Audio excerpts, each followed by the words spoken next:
ఇలాంటి పరిస్థితుల్లో జనాలు డయేరియా బారిన పడకుండా హడావిడిగా చర్యలు తీసుకున్నారు అధికారులు. నీటి శాంపిల్స్ తీసుకుని టెస్టింగ్లకు పంపించారు. యుద్ధ ప్రాతిపదికన మెడికల్ క్యాంపులు పెట్టి వారం రోజుల పాటు హడావిడి చేశారు.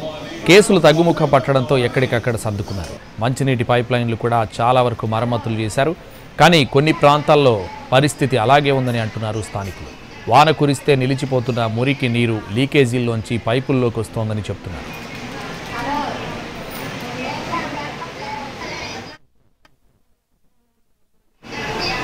మినరల్ వాటర్ మేము తాగలేక మా బోర్ వాటర్ మేము కాసుకొని చల్లార్చుకుని తాగుతున్నాం.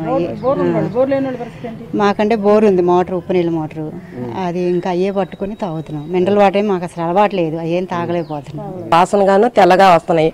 నిన్న కాక మొన్న మా కోడలో నెల కూడా అవ్వలేదు, మోషన్ సీరియస్నాలు అవుతుంటే హాస్పిటల్లో జాయిన్ చేసాం. 80,000 అయినాయి. ఆమె ఇంకా కోలుకోలేదు. నీళ్ళు తీసుకెళ్లారండి, చూశారు. మీరు ఆ నీళ్లు కాసుకొని తాగండి అన్నారు. మాకు ఆ నీళ్లు పడలేదని, మా కోడలో బాగోలేదని మేము మా బోర్ వాటరే కాసుకొని తాగుతున్నాము. ఇప్పుడు 40 గ్రాములు జీడి ఇంగువ పొడి కొంటే 40 గ్రాములు జీడి ఇంగువ పొడి ఉచితం. ఇప్పుడు 40 గ్రాములు జీడి ఇంగువ పొడి కొంటే 40 గ్రాములు జీడి ఇంగువ పొడి ఉచితం. ఇంకా నీళ్ళు అలాగే వస్తున్నాయి. ఇంకా మేము వాడతలేదు, ఆ నీళ్లు కాసుకోవట్లేదు, తాగట్లేదు, అసలు ఇంకా వాడట్లేదండి.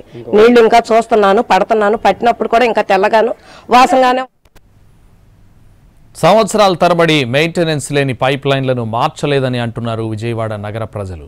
సమస్య వచ్చినప్పుడే వారం రోజుల పాటు పనిచేస్తున్న యంత్రాంగం ఆ తర్వాత పట్టించుకోవడం లేదని అంటున్నారు.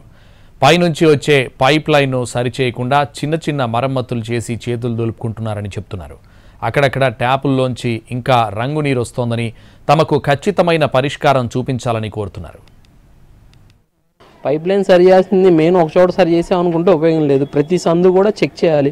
కాలువ వాటర్ పైప్ లైన్లో కలుస్తుంది, దాన్ని అరికట్టాలి మెయిన్ ప్రధానంగా అది. ఎందుకంటే బోర్ ఉన్న వాళ్ళ పరిస్థితి ఏదో రకంగా మేము అడ్జస్ట్ అయి తాగుతున్నాం. కొండ ప్రాంతంకి వెళ్తే అసలు బోర్లు వేసే అవకాశం లేదు, వాళ్ళకి వేరే గత్యంతం లేదు.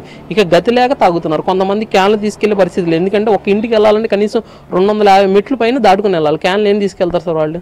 అది ఇంకా గతి లేకుండా ఆ నీళ్లు తాగి ఆరోగ్యం చెలగొట్టుకుంటున్నారు. అది చాలామందికి వాస్తవానికి డయేరియా అంటే మోషన్స్ అవుతున్నాయి అనుకుంటున్నారు. కానీ ఆ డయేరియా అనేది సివియర్గా వస్తే కిడ్నీ ఎఫెక్ట్ అవుతుంది, ఇన్ఫెక్షన్ వస్తుంది సంగతి